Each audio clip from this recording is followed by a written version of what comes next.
My glass houses. Tonight I'm with Bren-Dah, an esthetician, and she's going to be sharing one of her anti-aging home DIY tips that we can get to look younger. Bren-Dah, Hi, how are you?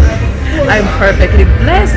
I am so amazed with your technique. It's so simple, don't need a lot of money, and or no money at all. It's free, right? The DIY tip that I do in the night before bed. Now, after you have cleansed, face washed, having a little bedside time, you sit and you get glycerin. Now, glycerin is very inexpensive, so we use that on the face for moisture, right?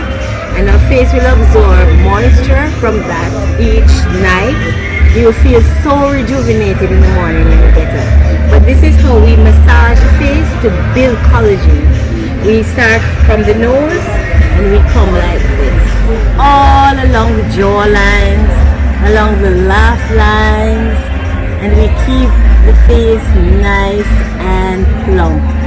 Then we start from here and we do top of our face, and we go into the frown line, up into the frown line, and we go across. This is how we do it.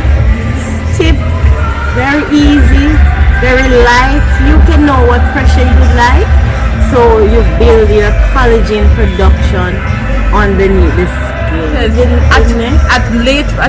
In your 40s, Yeah. you're looking very youthful. It's a little self-care there just before you go to bed at night, ladies. So there you have it. We're sharing another tip with you, and it's very inexpensive. A bottle of glycerin is like less than $500, and your index finger costs $0. So for less than $500, you can be looking like $1,000,000.